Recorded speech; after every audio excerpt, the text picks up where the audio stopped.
வணக்கம் வியூவர்ஸ், எல்லோரும் எப்படி இருக்கீங்க? இன்றைக்கி நம்ம வாங்க சாப்பிடலாம்ல நம்ம பார்க்க போகிற ரெசிபி சன்னா தால் தட்கா. நம்ம ஊர் கடலைப்பருப்பை பயன்படுத்தி செய்யக்கூடிய ஒரு சைட் டிஷ் தான் இது வந்து ஒரு நார்த் இந்தியன் ரெசிபி. சப்பாத்தி கூட ரொம்ப நல்லாயிருக்கும். அதுலேயும் வந்து நான் இப்போ பக்கா ஒரு ரெஸ்டாரண்ட் ஸ்டைலில் தான் நான் வந்து இது செய்கிறேன். ஸோ இப்போ இதை எப்படி பண்ணுறதுன்னு பார்க்கலாம் வாங்க. முதல்ல ஒரு கப் அளவுக்கு கடலைப்பருப்பு எடுத்துக்கோங்க. இப்போ இதை வந்து நம்ம ஊற வச்சுருவோம். இது மினிமம் ஒரு 4 மணி நேரமாவது நம்ம வந்து ஊற வைக்கணும். இப்போ பாருங்கள், நல்லா ஊறிடுச்சு. இப்போ இதை வந்து ஒரு ப்ரெஷர் குக்கருக்கு மாற்றிடுவோம். இப்போ கொஞ்சமாக மஞ்சள் தூள், அப்புறமா 2 கப் அளவுக்கு தண்ணி சேர்த்துப்போம். இப்போ இதை நல்லா கலந்து விட்டு மூடி போட்டு நம்ம வந்து ஒரு 3 விசிலுக்கு இதை வேக விடலாம். இப்போ என்னோடய குக்கரில் வந்து பார்த்திங்கன்னா இது வந்து ஒரு 3 விசிலுக்கு கரெக்டாக இருக்கும். அதாவது இது ரொம்ப அதிகமாக வெந்துடக்கூடாது, ஒரு 3/4 விக்காடு தான் வேகணும். இப்போ அடுத்ததாக ஒரு பேன் வச்சு அதில் 1 டேபிள் ஸ்பூன் போல் எண்ணெயை சேர்த்துக்கோங்க.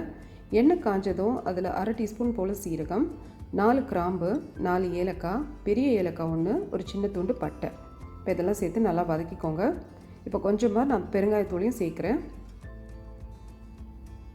இப்போ இது நல்லா வதங்கினதும் அடுத்ததாக ஒரு பெரிய வெங்காயம் அதை சின்னதாக நறுக்கி சேர்த்துக்கோங்க.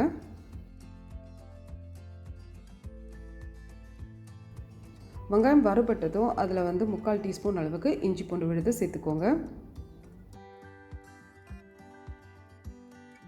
இப்போ இது வதங்கிடுச்சு. அடுத்ததாக தக்காளி, அதுவும் வந்து ஒரு மீடியம் சைஸ் தக்காளி, அதையும் சின்னதாக நறுக்கி சேர்த்துக்கோங்க.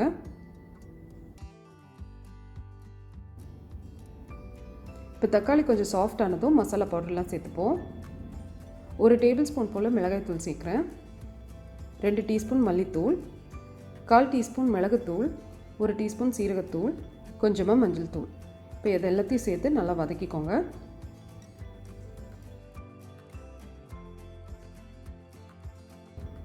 இப்போ மசாலா நல்லா வறுபட்டுடுச்சு. அடுத்ததாக நம்ம வேக வச்ச அந்த கடலைப்பருப்பை வந்து இதில் சேர்த்துருவோம்.